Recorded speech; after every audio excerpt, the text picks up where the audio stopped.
we heard last night that the decision to ban you from social media has been overturned. What's your reaction to that? We're happy that we have access to the social media again, but the decision that we brought the SU into disrepute still remains, and we think that is really important that isn't the case, because we still don't believe that we brought the SU into disrepute over those tweets, and that is an important issue for us. And generally the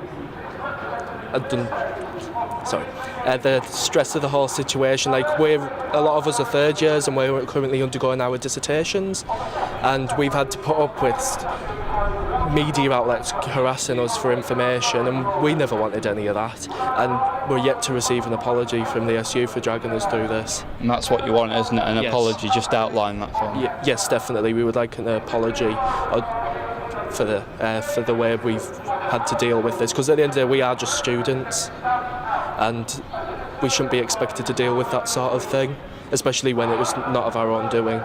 And there was two tweets in question, and one of the main ones, which has obviously brought a lot of this attention, was the fact that you posted a link to a report which said that the SU and the university as a whole had a red status on its approach to freedom of speech.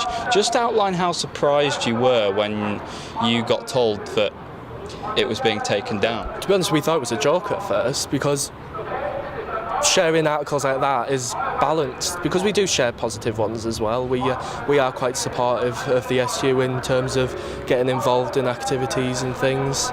I mean, we couldn't believe how ironic it was that we shared an article about free speech and then we got our social media accounts removed from it. And to be honest, we thought it was the second tweet that more people would be shocked about because of the jokes in it. Just the whole thing just felt surreal. And what do you think of freedom of speech now at the university, do you think? I think major reforms are needed. Just in terms of the guest speakers policy, like the difficulty we have as all political societies have bringing people in is ridiculous, and political societies need to bring people in to engage their members, like to talk, and it's just a major obstacle for us. And in the statement last night you said that you've had a lot of support and you named a few people.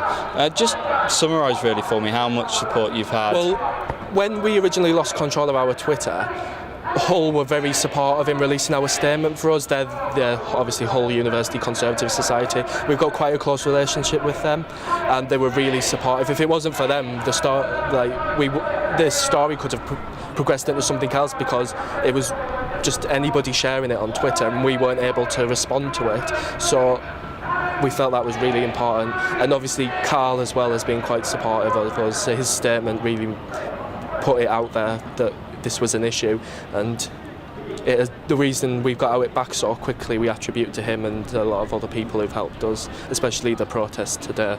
So what happens now regarding the society but around free speech on campus as well? We can't appeal the final decision anymore, and we can only appeal it procedurally, so essentially they've decided we have brought the SU into disrepute. And you disagree with that, obviously? Definitely, especially because those tweets had 150 reaches, and just look at the media now, like it's ridiculous the amount of people who've seen that, and we'd say if you were looking for something that brought the SU into disrepute, you don't have to look much further than blocking our social media. And if you can finally for me just summarise your whole sort of reflections and thoughts on this situation. I think some of us still think it was a joke, because it's just so surreal that like those two tweets, like they weren't done maliciously, they weren't done to make a point, they were just sharing an article that we thought was interesting, or trying to joke with the SU by Spice Girls songs, tweeting them. We thought they'd appreciate us getting on with them like that, but clearly it wasn't taken on that way. And do you think that you'll be changing your social media policy going forward? Would you share an article or a report like that again? It's important to reflect balanced views when we're tweeting from the society account, but I feel it is necessary to share articles that are critical as well as positive. So if there is one in the future, I imagine, if it's relevant or if it's necessary, we'll show our support.